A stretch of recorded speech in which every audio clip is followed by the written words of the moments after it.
নয়া বন্দোবস্তের রাজনীতির প্রত্যাশা এবং আকাঙ্ক্ষা নিয়েই জুলাই গণঅভ্যুত্থান হয়েছিল। জুলাই গণঅভ্যুত্থানের পরে নানান রকম নতুন রাজনৈতিক দল দেখেছি আমরা, নানান রাজনৈতিক প্ল্যাটফর্ম দেখেছি। তবে সে সব কিছুই ছিল মোটামুটি নির্বাচনকে কেন্দ্র করে। 2026 সালের ফেব্রুয়ারির 12 তারিখে নির্বাচন। কিন্তু এই সময় এসে যখন নির্বাচনে অংশ নেওয়ারও কোনো সুযোগ নেই, তখনই একটি নতুন রাজনৈতিক প্ল্যাটফর্মের কথা শোনা যাচ্ছে। তার নাম জনযাত্রা, যেখানে নানান ধরনের মানুষের সম্মিলন ঘটেছে, মূলত তরুণরা। সেই নানান গণমাধ্যমের খবর অনুযায়ী রাজনৈতিক প্ল্যাটফর্মটির নাম জনযাত্রা। আমরা একটু জানতে চাই এই সময় এসে জনযাত্রা কেন এবং জনযাত্রার সামনের দিনের ভবিষ্যৎ কী, পরিকল্পনা কী, সে নিয়ে একটু কথা বলার জন্য আমরা আজকে নিউজ অ্যান্ড নয়েজে আলাপ করতে চাই। নিউজ অ্যান্ড নয়েজে আমন্ত্রণ জানাচ্ছি জনযাত্রার অন্যতম সংগঠক অনিক রায়, যিনি এনসিপির জয়েন্ট কনভেনার ছিলেন।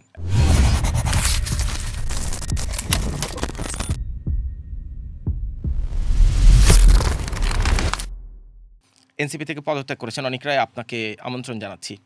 শুরুতে একটু জানতে চাই, গণমাধ্যমের খবর অনুযায়ী জনযাত্রা নামক একটি রাজনৈতিক প্ল্যাটফর্ম, যদি বলি, এটি কি আসলে রাজনৈতিক প্ল্যাটফর্ম না রাজনৈতিক দল?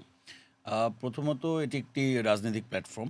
আর জনযাত্রা নামটি এটার আসলে ফিক্সড নাম না, এটা আসলে গণমাধ্যমে ছড়ায় যায়। না, আমি ওই জন্যই বললাম যে গণমাধ্যমের খবর অনুযায়ী সেটা খুবই সমস্যা নেই। মানে সো আমরা মূলত এটা রাজনৈতিক প্ল্যাটফর্ম।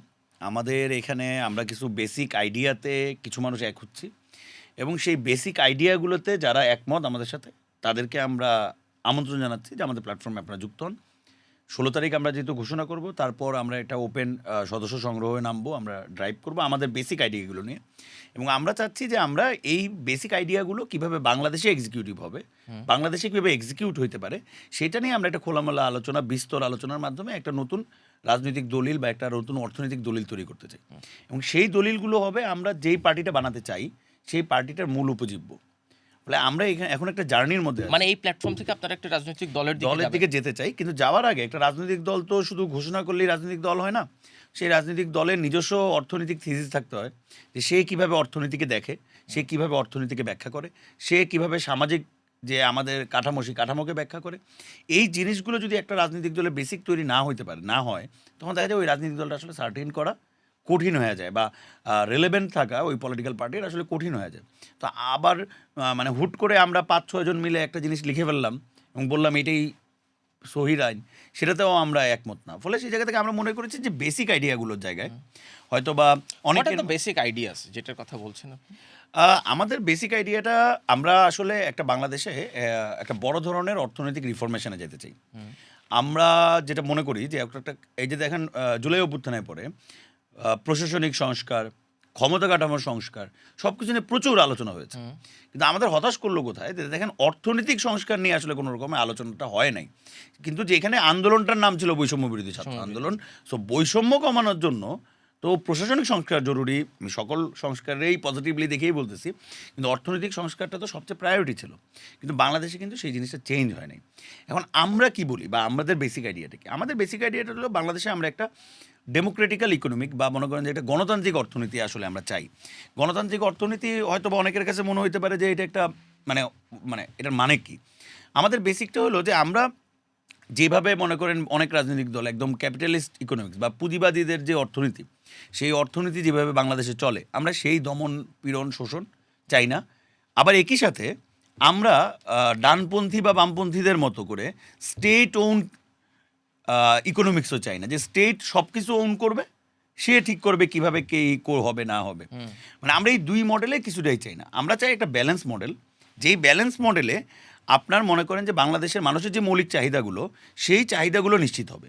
মৌলিক চাহিদাগুলো প্রায়োরিটি হবে, সেগুলো রাষ্ট্র নিয়ন্ত্রণ করবে বা রাষ্ট্র এগুলো দেখভাল করবে। এর বাইরে যত রকমের সার্ভিস, আরও নানান রকমের কাজ, এগুলো সব ওপেন হবে, সবাই সবার মতো ব্যবসা করবে, সবার জন্য ব্যবসা করার পরিবেশ নিশ্চিত হবে, সবাই যেন তাদের প্রতিষ্ঠান চালাইতে পারে সেই নিশ্চিত হবে। কিন্তু কিছু বেসিক, যেমন মনে করেন আপনি খাদ্য বলতেছেন, আপনি খাদ্য সব তো আসলে আমার বেসিক না, কিন্তু আমার বেসিক হলো চাল ডাল, একদম বেসিক, আলু পেঁয়াজ, একদম বেসিক খাবারগুলো। তো এইভাবে আপনার যখন একটা রাষ্ট্র যদি ক্যাটাগরাইজড করে, তখন দেখবেন যে আপনি মানুষের যে বেসিক নিডের জায়গাগুলো, সেই জায়গাগুলো রাষ্ট্র ফিল আপ করবে, কিন্তু বাকি সকল প্রকার সার্ভিস সেটা যেভাবে অ্যাজ ইউজুয়াল ব্যবসা হচ্ছে সেভাবে ব্যবসা হবে। এই বেসিক আইডিয়ার আলাপগুলো তো আমরা জুলাই গণ অভ্যুত্থানের সময় থেকেই শুনছি। তাহলে 1.5 বছর পর আপনাদের নতুন করে কেন একটা প্ল্যাটফর্ম করে এই আলাপ করতে হচ্ছে? এই যে আমি এই জন্যই এই আলাপটা একটু আগে বললাম আর কি, যে আমরা কিন্তু অর্থনৈতিক সংস্কার নিয়ে আমরা কিন্তু আসলে কোনো প্রকার জায়গা তৈরি করতে পারি মানে না। আপনাদের টপ প্রায়োরিটি কি? আমাদের আপনাদের যেটাকে অর্থনৈতিক- ডেমোক্রেটিক্যাল ইকোনমি বলছেন। আমরা বলতেছি যে আমরা একটা, আপনার মনে করেন যদি রাজনীতিক ভাষায় বলি যে আমরা আসলে রাজনীতিকভাবে কোন ব্লকটা আমরা রাখতে চাই, তাহলে সেটা আমি অনেক সহজভাবে বলতে গেলে আমরা একটা সোশ্যাল ডেমোক্রেটিক মডেল নিতে চাই।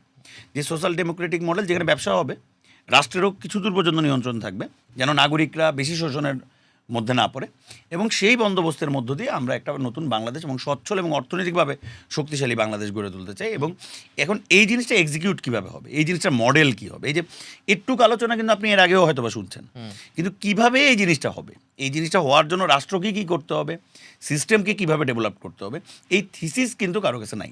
মূলত আমরা এখন এই বেসিক আইডিয়াতে যারা একমত, তাদের একটা সম্মেলন করতে চাই, আমরা সময় নিতে চাই, আমরা বাংলাদেশের প্রত্যেকটা প্রান্তরে যাইতে চাই, আমরা কৃষকদের কথা শুনতে চাই যে কৃষকদের আসলে কিভাবে, আপনি মনে করেন কৃষক বলেন, শ্রমিক বলেন, আচ্ছা কৃষক শ্রমিক তো আমরা বলার জন্য অনেকবার বলি, কিন্তু আপনি যদি একবার লক্ষ্য করেন যে ঢাকা শহর বা এই শহর কেন্দ্রিক যে মিডল ক্লাস সোসাইটি আমরা গড়ে উঠছে গত আপনি 90-এর পর থেকে এখন পর্যন্ত, যে একটা মিডল ক্লাস, সেই মিডল ক্লাসের আসলে এই মোমেন্টে জীবনের অবস্থাটা কী? আপনি গ্যাসের মনে করেন যে কোনো সিস্টেম নেই, হঠাৎ করে সিলিন্ডার গ্যাসের দাম বেড়ে গেছে, সিলিন্ডার গ্যাস পাওয়া যাচ্ছে না, পাইপলাইনে গ্যাস না। পাইপলাইনে গ্যাস নাই, এই যে অনিশ্চয়তা, কিন্তু এই অনিশ্চয়তার মধ্যে দিয়ে কিন্তু আপনি কিন্তু একটা মিডল ক্লাস সোসাইটিকে এখানে বিল্ড আপ করছেন। সেই মিডল ক্লাস সোসাইটিটা যাবে কই? আপনি যদি জুলাই অভ্যুত্থানের দিকে লক্ষ্য করেন, অনেকে অনেক কথা বলতেছেন আজকে যে ভারতীয় আধিপত্যবাদের বিরুদ্ধে লড়াই হয়েছে, অনেকে বলতেছেন আপনি কি বলে ফেসিবাদের, মানে শেখ হাসিনার যে বাঙালি জাতীয়তাবাদ, সেই জাতীয়তাবাদের বিরুদ্ধে লড়াই হয়েছে, এগুলো সব একমত আমি, এগুলোতে কোনোটাই দ্বিমত না, কিন্তু এগুলো সবগুলো সেকেন্ডারি কারণ। প্রাইমারিটা কারণটা ছিল মানুষ আসলে লাইফের সিকিউরিটি পাচ্ছিল না, সে ফিনান্সিয়াল সিকিউরিটি পাচ্ছিল না, সে তার ছেলে মেয়ের ভবিষ্যতের সিকিউরিটি না, পাচ্ছিল না, uncertainty of life. Uncertainty of life, এটাই আসলে মানুষকে বাধ্য করছে যে আসলে রাস্তায় নামতে হবে, নিজেরটা নিজের করতে হবে। এবং এটা সবচেয়ে ভালো উদাহরণ কিন্তু ঢাকা শহরের গ্রাফিতিগুলো। আপনি আজকে যেই রাজনৈতিক ন্যারেশনগুলো আমরা শুনি, গ্রাফিতিগুলো কিন্তু এই কথা বলে না, There are very very significant different, differences. Very different ছিল। তাহলে আজকে জুলাই, আপনি ভারতীয় আধিপত্যবাদ, আমরা সব কিছুর সাথে একমত, আমাদের কোনো দ্বিমত নাই, আমরা এগুলোতে মনে করি, কিন্তু এই প্রাইমারি কারণটাকে আসলে কেউ আর ফাইন্ড আউট করতে যায় না জুলাইয়ের পরে। ফলে আপনি দেখছেন যেভাবে জুলাই গণ অভ্যুত্থানের মতো অভ্যুত্থান সারা পৃথিবীতে বিরলতম ঘটনা। 5ই আগস্ট ঢাকা শহরে হয়তো বা কোনো রাস্তা খালি ছিল না, হাজার হাজার মানুষ উৎসব করতেছিল, আজকে হঠাৎ করে তারা আপনাদের নাই। এই ধারণাগুলো ইমপ্লিমেন্টেশনের জন্য তো ধরেন এই ইমপ্লিমেন্টেশন তো রাষ্ট্রযন্ত্রের, আপনারা এমন সময় এই প্ল্যাটফর্মটি করছেন যখন আপনাদের আসলে নির্বাচনেও অংশ নেওয়ার সুযোগ নাই। ফলে আপনাদের এই যে আপনারা যে ধারণাটি তৈরি করতে চাচ্ছেন, এই ধারণা ইমপ্লিমেন্ট করবে কারা? ধরেন আগামী নির্বাচিত সরকারের সাথে আপনারা যুক্ত হবেন কিভাবে, কিংবা আপনারা কি শুধুমাত্র আমি যদি বলি প্রেশার গ্রুপ হিসেবে কাজ করতে চান? প্রথমত বিষয় হলো নির্বাচন সামনে, এই কারণে আমাদের জন্য একটু ভালো, কারণ নাহলে সবাই এই প্ল্যাটফর্মে ধরতো যে নির্বাচনে কারোর সাথে কোনো না কোনো হিসাব নিকাশ, কারোর সাথে জোট, 1-2টা ক্যান্ডিডেট বাইর করে নিয়ে আসা, এই যে পুরাতন রাজনৈতিক মহলটা, এই গল্পটা আমাদের সাথে থাকতো। তো এখন আমরা এখানে একটু সেফ, আমাদের সাথে এই গল্প নাই, মানে আপনাদেরকে বলতে পারবে না যে আমরা নির্বাচনের নির্বাচনের জন্যই আসছি। এবং আরেকটা বিষয় হলো, আমরা কিন্তু বলতেছি যে আমরা যেই অর্থনৈতিক মডেলটা দাঁড়া করাতে চাই, সেই অর্থনৈতিক মডেলের উপর আমরা মনে করেন মুভমেন্ট করে তুলতে চাই। কারণ আপনি মনে করেন রাষ্ট্রর, তো মনে করেন যে আপনি আওয়ামী লীগ বলেন, বিএনপি বলেন, জাতীয় পার্টি বলেন, এইসব পার্টিগুলো যদি আপনি ধরেন, বা ইনক্লুডিং জামাত অলসো, জামাতও এখন যেভাবে রাজনীতি করে, জামাত অলসো বলেন, সে তো আসলে বাংলাদেশে যাদের কাছে পুঁজি আছে, সর্বোচ্চ পুঁজির যে লোকগুলো আছে, তাদের চেহারা পারলে নতুন একটা লোককে এখানে বসাইতে চায়, বা ওই লোকটার সাথেই একটা নেগোসিয়েশনের মধ্য দিয়ে থাকতে চায়। কিন্তু সে তো এই যে বাংলাদেশে যে এই মোমেন্টে ন্যাশনাল যে ক্যাপিটাল আছে, সেই ক্যাপিটাল যে রিডিস্ট্রিবিউট, আরেকবার পুনর্বন্টন করা দরকার, সম্পদের যে পুনর্বন্টন করা দরকার। আমাদের বিভিন্ন অঞ্চলে এখনও ভূমির যে বন্টন, সেই বন্টন খুবই অন্যায্য অবস্থায় আছে। তো এই জিনিসগুলোকে যে আইডেন্টিফাই করা দরকার, এই রাজনীতিটা কেউ করে নাই, আমরা এটাকে আসলে করতে চাই। এবং আমরা কিন্তু আসলে মনে করেন যে প্রেশার গ্রুপ যদি হয়ে থাকতে যেতাম, তাহলে আমরা যে পার্টি হইতে চাই, এটা আমরা প্রথম দিনই বলে দিতাম না। আমরা প্রথম দিনই বলে দিতেছি, কারণ আমরা এখানেও অনেস্ট থাকতে চাই যে আমরা আসলে একটা পার্টি হইতে চাই, কিন্তু আমরা আসলে জানি না আমাদের ফিউচারে কি লেখা আছে। আপনারা কারা কারা আছেন এরকম, কোন, আমি যদি বলি যেটা পলিটিক্যাল রেটরিকের ভাষা, কোন কোন ঘরানার মানুষজন আপনারা একত্রিত হলেন? আমরা আসলে ঘরানা থেকে মনে করেন যে আপনি ধরতে পারেন যে সোশ্যাল ডেমোক্রেট চিন্তার যে মানুষজন, এখন এই মানুষজনের মধ্যে কেউ মাদ্রাসা থেকে পড়ে আসছেন, কেউ ইংলিশ মিডিয়ামে পড়ছেন, কেউ হয়তো বা বাংলাদেশের একটা পাবলিক ইউনিভার্সিটিতে পড়ছেন, আবার কেউ হয়তো বা একটা প্রাইভেট ইউনিভার্সিটিতে পড়ছেন। বিভিন্ন জায়গার থেকে যারা তরুণরা, যারা আজকে বাংলাদেশে আইসা বা টোটাল ইকোনমিক্যাল কন্ডিশন এবং সারা পৃথিবীতে আসলে যেই রাজনীতিটা এই মোমেন্টে প্রয়োজন হিসেবে এমার্জ করতেছে, মানে যেই কারণে আপনি মনে করেন জোহরান মামদানিকে নিয়ে বাংলাদেশের মানুষ এত আপ্লুত কেন হয়, কারণ ওই পলিটিক্সটা বাংলাদেশের মানুষ বাংলাদেশে দেখতে চায়, যেহেতু পায় না, ফলে সে ওইখানে জোহরান মামদানির জন্য মানে আপ্লুত হয় যে আচ্ছা এরকম একটা মানে এরকম পলিসি নিয়ে কথা বলতে পারা একজন নেতা। ফলে আমরা ওই জায়গাটা তৈরি করতে চাই। এখানে নানান মাত্রিক মানুষ আছেন, নানান ব্যাকগ্রাউন্ডের মানুষ আছেন, কিন্তু যারা একটা চিন্তায় তারা একটা ডেমোক্রেটিক্যাল ইকোনমিক্স এবং একটা সোশ্যাল ডেমোক্রেসি মানে রাজনীতির জন্য, সামাজিক অবস্থার জন্য, যারা সর্বোপরি সব জায়গায় গণতন্ত্র চায়। এবং গণতন্ত্র মানে হলো আমরা কিন্তু ওই গণতন্ত্র বলতে মনে করেন যে সংখ্যাগরিষ্ঠ কিছু একটা বললো ওই আলাপটার সাথে নেই। আমরা বলছি গণতন্ত্র মানে হলো ওইটা যেটা আপনার সংখ্যালঘুকে নিরাপত্তা দিবে, সংখ্যালঘু যেন মত প্রকাশ করতে পারে সেটার নিশ্চয়তা প্রদান করতে পারবে। ফলে এই যে ডেমোক্রেসির ব্যাখ্যা, এই ব্যাখ্যাগুলো নিয়ে আমরা আসলে যেতে চাই, কারণ আমাদের মনে হয়েছে জুলাই অভ্যুত্থানের পরে এটা সুযোগ ছিল। আমি নিজে এনসিপিতে জয়েন করছি। আমি এই প্রশ্নটাই আসতাম, মানে আপনি যে ধারণাগুলোর কথা বলছেন কিংবা যে প্রত্যাশার কথাগুলো বলছেন, এগুলো তো আমরা জুলাই গণঅভ্যুত্থানের সময় থেকে শুনি। আপনি এনসিপিতে জয়েন করলেন, একটা পলিটিক্যাল পার্টি, সেই পার্টিটারও এক ধরনের ভিশন ছিল, মিশন ছিল, তাহলে আপনাকে এনসিপি ছাড়তে হলো কেন? এবং আপনি তো বেশ আগেই ছেড়েছেন, মানে বেশ কয়েকজনকে আমরা ছাড়তে দেখি যে যখন এনসিপি জামাতের সাথে জোট করলো, কিন্তু আপনি তো তার বেশ কিছুদিন আগে ছেড়ে এসেছেন, ঠিক কেন? আমার হিসাবটা ছিল আমি যখন এনসিপিতে জয়েন করি, আমি এখন যা বলতেছি এগুলোই আসলে আমার প্ল্যান ছিল যে আসলে এইরকমই কিছু একটা হওয়া জরুরি। একেবারে আমার কথা মতো হবে কি হবে না সেটাও আমার আসলে প্রবলেম ছিল না। আমি জানতাম যে একটা পার্টি বিল্ড আপ করতে হলে সময় লাগে, তার অনেক ঝামেলা আসবে, প্রচুর মানুষ প্রচুর কিছু বলবে, ভুল হবে, অনেক বাধা বিপত্তি আসবে, সবই ঠিক আছে, কিন্তু একটা ফাইট কইরা আসলে জিনিসটা দাঁড়া করা যাবে। কিন্তু সেই জায়গা থেকে আমাদের একটা বেসিক কমিটমেন্ট ছিল যে আমরা আসলে পুরাতন কোনো বন্দোবস্তে ঢুকবো না, আমরা পুরাতন যে রাজনৈতিক হিসাব নিকাশ সেই হিসাব নিকাশে আমরা ঢুকবো না। এনসিপি কি পুরাতন বন্দোবস্ত ঢুকেছে বলে মনে হচ্ছে আপনার?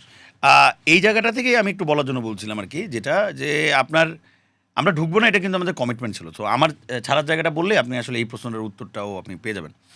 কিন্তু আমি অগাস্ট মাসের দিকেই, অগাস্ট বা একটু আগে থেকে আমার বোঝা যাচ্ছিল যে লিডারশিপ আসলে কারো না কারোর সাথে একটা জোট করে ইলেকশনটা করতে চায়। আচ্ছা, এখন এইটা তো খুবই প্রাইমারি কনসার্ন যে আমি নিজেকে আলাদা রাখতে চেয়েছি। আমার স্বকীয়তা ছিল নিজের স্বকীয়তা নিয়ে, আমার পজিশন ছিল আমরা সিট না পাই, কেউ না জিতুক, কিন্তু আমরা বাংলাদেশে 5-6% মানুষ, 7% মানুষ আমাদেরকে সমর্থন দিবে যদি আমরা একলা থাকি। এটাও আমার জন্য একটা ট্রায়াম্প, এটার উপর দাঁড়ায় আমি সামনে আমার রাজনীতি বিল্ড করতে পারবো। কিন্তু যখন আমি এটা বোঝা শুরু করলাম এবং আমি বুঝতে পারলাম যে, এবং লিডারশিপের সাথেও 1-2 আলাপে আমি বুঝতে পারলাম লিডারশিপ সরাসরি না বললেও এই লাইনটাইতেই তারা নিতে চায়, তো তখন আমার মনে হয়েছে যে এটা তো আসলে নিজে বুঝাশুই না, এখানে বসে যদি থাকি তাহলে আমি যে পলিটিক্যাল কমিটমেন্ট দিয়ে এখানে দাঁড়ানো সেটার সাথে তো এক প্রকার বেইমানি করা হলো। আমি মানুষকে গিয়া মঞ্চে ওইটা বললাম যে আমরা পুরাতন খেলার নতুন প্লেয়ার হব না, আমরা নতুন খেলোয়াড় হবো, আমি এরকম বক্তব্য দিলাম, আমি মাঠ গরম করলাম, আমি মাঠে গিয়ে বললাম, আমি জুলাই পদযাত্রায় জায়গায় জায়গায় গিয়ে বললাম আমি একলায় দাঁড়াবো। আপনি এই সব কিছু করার পরে যখন আমি আবার নেগোসিয়েশন করতে বসে পড়তেছি, তখন আসলে প্রথম নির্বাচন তো এটা ছিল এনসিপির, এটা তো আসলে তার ক্যারেক্টারাইজেশনটা ঠিক করার জায়গা ছিল।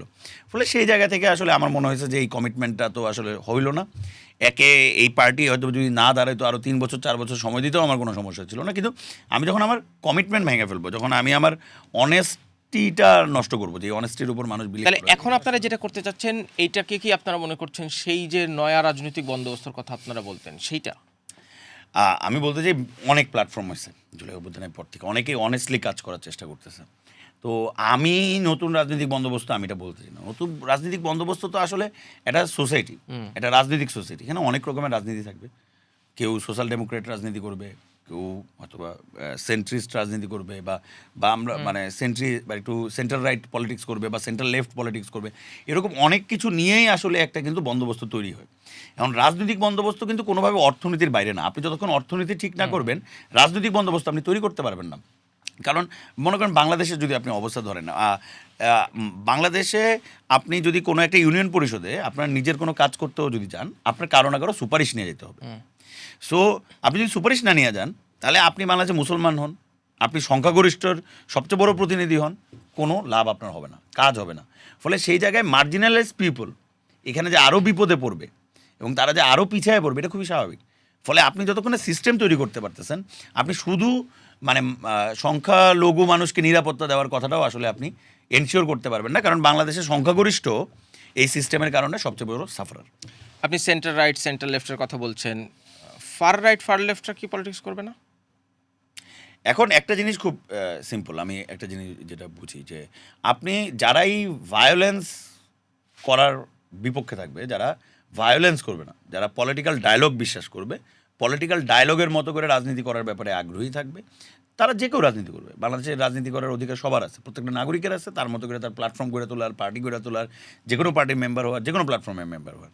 কিন্তু ভায়োলেন্স যদি কেউ ইনস্টিগেট করে এবং বা ভায়োলেন্সের সাথে সে যদি পার্টিসিপেশন যদি তার থাকে, তাহলে নিশ্চয়ই আমি মনে করি যে তার রাজনীতি করার অধিকার নিয়ে আসলে মানে এটা unless someone is harming anyone. Right. আপনি আপনার বক্তব্য দেন, আপনি আপনার রেডি করেন। বাংলাদেশ একটা ডেমোক্রেটিক্যাল কান্ট্রি, ইলেকশন হবে, আপনি ইলেকশনে জিতে আসেন, সমস্যা নেই তো।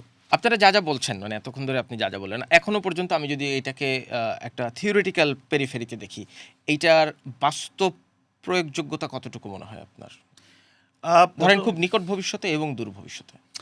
আমরা যেটা মনে করি যে আমরা এখন পর্যন্ত যে পরিমাণ মানুষের সাড়া পাইছি, মানে আমরা তো আসলে খুব একটা ঘোষণাও আসলে দিইনি। একটা নিউজ জাস্ট লিক হয়ে যাওয়ার পরে আমাদেরকে মানে পারফর্ম করতে হয়েছে, যেহেতু নিউজ লিক হয়েছে, মানুষজন ফোন দিচ্ছে, আমাদেরকে কথা বলতে হয়েছে। তো কিন্তু এই সময়ের মধ্যে যে পরিমাণ মানুষ আমাদের সাথে যোগাযোগ করছে, কারণ প্রচুর মানুষ জুলাই অভ্যুত্থানের পরে আসলে একটা অর্থনীতিবাদী আন্দোলনের দিকে যাইতে চাইছে, যে বাংলাদেশে একটা ইকোনমিক্যাল রিফরমেশন এই মোমেন্টে খুবই প্রয়োজন। এবং এটা যে প্রয়োজন, এটা আপনি আসলে এটা তো নতুন করে বলার কিছু নেই বাংলাদেশে, এটা একদম বাস্তবতা। মানে আপনি একটু বেসিক রিয়েলাইজেশন, খুবই বেসিক রিয়েলাইজেশন। আপনি এই যে বাড্ডার এই রাস্তাটাই দেখেন, ওই পারে হলো বস্তি আর এই পারে হলো গুলশান। এই যে বৈষম্য, এই বৈষম্য তো আপনাকে কোনো না কোনো উপায়ে কারোর না কারোর রাজনীতির দ্বারা অ্যাড্রেস করতে হবে। কড়াইল বস্তির চারদিকে ঢাকা শহরের সবচেয়ে অভিজাত এলাকা বনানী। বনানী। ফলে আপনি এই যে জায়গাগুলো আমরা তৈরি করে রাখছি, মানে এই বৈষম্য তো দূর করতে হবে। মানে আন্দোলন করলাম, বৈষম্য বিরোধী আন্দোলন, তারপরে সেই বৈষম্য নিয়ে আর আমার কোনো কথা নাই। আমরা সবাই চলে গেলাম সংসদ কী হবে, উচ্চকক্ষ কী হবে, আমি এগুলো কোনো এই নেগেটিভভাবে দেখতেছি না। বাট আমি বলতেছি প্রায়োরিটি তো সেট করতে হবে আপনার। এই মোমেন্টে মানুষ কী চায়, মানে আমি রাস্তাঘাটে ঘুরলে মানুষজন মাঝে মধ্যে বলে যে নতুন রাজনৈতিক বন্দোবস্ত শব্দটা উচ্চারণ করতে চাই না এখন আর, কারণ মানুষ এটা শুনলেই গালাগালি করে। মানে লিটারেলি আমি প্রচুর চায়ের দোকানে বসি, প্রচুর এলাকায় যাই, প্রচুর জায়গায় মানুষজনের সাথে কথাবার্তা বলি।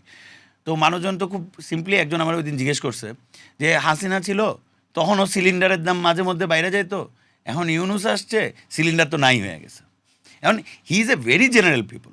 মানে আপনার বাংলাদেশে সে এত হিসাব নিকাশ বোঝে না, মানে সে তো সাথে পাচ্ছে নাই, সে তার জীবন, তার ঘর, তার পরিবার, তার সন্তান, তার যাপিত জীবনের এক্সপ্রেশনটা এইটা। কারণ হলো সেও কিন্তু এই রাস্তায় নামা লোক না। আমি যেটা জানতে চাচ্ছিলাম, মানে আপনারা যে ভাবনাটা ভাবছেন, যে ধারণাটা নিয়ে এগোচ্ছেন, এইটা বাংলাদেশের আর্থসামাজিক বাস্তবতা এবং রাজনৈতিক বাস্তবতা, এইটার বাস্তবায়ন করা অনেক বেশি চ্যালেঞ্জ মনে হয় কিনা আপনাদের? প্রথমত বিষয় হলো আপনি যে কোনো কিছু শুরু করারই চ্যালেঞ্জ। আমি কালকে রাতেও কয়েক জায়গায় বলতেছিলাম যে আমি আসলে জানি না যে আমার ভবিষ্যৎ আমার জন্য কী লিখে রাখছে, বা আমি কোথায় গিয়ে দাঁড়াবো, বা আমরা কোথায় গিয়ে দাঁড়াবো আমরা জানি না। কিন্তু আমরা এটা জানি যে আমরা যেই জায়গাটা তৈরি করতে চাই এইটার প্রয়োজন বাংলাদেশের আর্থসামাজিক অবস্থায় আছে। কারণ ইকোনমিক্যাল রিফরমেশন বাংলাদেশের প্রয়োজন না, এটা অস্বীকার করার মতো কোনো মানুষ হবে না। ফলে এটার প্রয়োজন আছে, এটার বাস্তবতা আছে। এখন আমরা কত দূর পর্যন্ত এটা নিয়ে যেতে পারবো, আমরা কত মানুষকে আসলে কানেক্ট করতে পারবো আমাদের সাথে, এইটাকে আমরা কত বড় মুভমেন্টে গড়ে তুলতে পারবো, এই ব্যাপারে তো আমি এখনই আসলে গ্যারান্টি দিতে পারি না। এবং আপনাদের নিশ্চয়ই অনেক পলিটিক্যাল রাইভালরিও থাকবে। রাইভালরি থাকবে, তো মনে করেন রাইভালরি না, আমরা আসলে কারোর সাথে রাইভালরিতে যাইতেই চাই না। না, আপনারা না যেতে চাইলেও ধরেন আপনারা যে নতুন বন্দোবস্তের কথা বলছেন, মানে আমি যদি বলি নতুন ধারা নিয়ে যেটা এগোচ্ছেন, আপনার বলছিলেন না যে অনেকে এখনো পুরনো ধারাতেই থাকতে চায়, তারা নিশ্চয়ই আপনাদের এই উদ্যোগকে খুব ভালোভাবে নেবে না। এটাতে আমাদের কোনো প্রবলেম নেই, আমরা তাদেরকে এনকাউন্টারও করবো না, তাদের জবাবে কিছু বলবো না। আমরা মনে করবো এটা জনগণের জন্য ভালো, জনগণ বুঝে নেবে আর কি। পিপল উইল ডিসাইড যে কার সাথে থাকবে আর না থাকবে। আর ওই সময় একটা কথা জাস্ট একটু শেষ করে নিই, যেটা হলো আমরা তো খুবই আনসার্টেন জার্নিতে আছি, আমরা জানি না আসলে কী হবে, কিন্তু একটুকু এনশিওর করতে পারি যে আমরা যতক্ষণ এই জার্নিটা দিব শেষ পর্যন্ত আমরা অনেস্ট থাকার চেষ্টা করবো, ডিসঅনেস্টি করবো না, যা কমিটমেন্ট করতেছি সেটাই ধরে রাখার চেষ্টা করবো। আপনাদের নাম কি চূড়ান্ত করেছেন? মানে জনযাত্রা তো গণমাধ্যমে আমরা খুব কাছাকাছি, এবং যেহেতু জনগণের নিয়ে কাজ, জনগণ নিয়েই আমরা কিছু একটা ভাব। কবে নাগাদ চূড়ান্ত ঘোষণা আসবে? আমরা 16 তারিখ বিকাল 4টায় শহীদ মিনারে একটা ছোট করে উদ্বোধনী অনুষ্ঠান আমরা করব। দেন ওইখান থেকে আমরা আমাদের ঘোষণাপত্র, আমাদের কমিটি পরিচিতি, এগুলো আমরা ডিক্লেয়ার করবো আর কি। অনেকে আপনাকে অনেক ধন্যবাদ। আপনাদের এই আনসার্টেন যাত্রা সার্টেন হোক এবং আপনাদের ধারণাগুলো বাস্তবায়ন হোক, সেই প্রত্যাশা রাখি। বাংলাদেশের সবাই এরকম একটি বাংলাদেশ দেখতে চান। আমাদের নিউজ অ্যান্ড নয়েজে আসার জন্য আপনাকে অনেক ধন্যবাদ। আপনাকেও ধন্যবাদ। কথা বলছিলাম অনিক রায়ের সাথে, যিনি অন্যতম একজন সংগঠক। এখনো পর্যন্ত যে প্ল্যাটফর্মটির নাম জনযাত্রা বলে জানা যাচ্ছে, তবে এই নামটি থাকছে না সেটি নিশ্চিত করে বললেন, এবং তাদের যে বেসিক আইডিয়াগুলো নিয়ে তারা আগাচ্ছেন সেইগুলো নিয়েও খানিকটা ধারণা পাওয়া গেলো। 16ই জানুয়ারি তাদের আনুষ্ঠানিক ঘোষণা আসার পর নিশ্চয়ই সামনের দিনে দেখা যাবে তারা কিভাবে পথ চলেন। ধন্যবাদ সবাইকে নিউজ অ্যান্ড নয়েজ শোনার জন্য।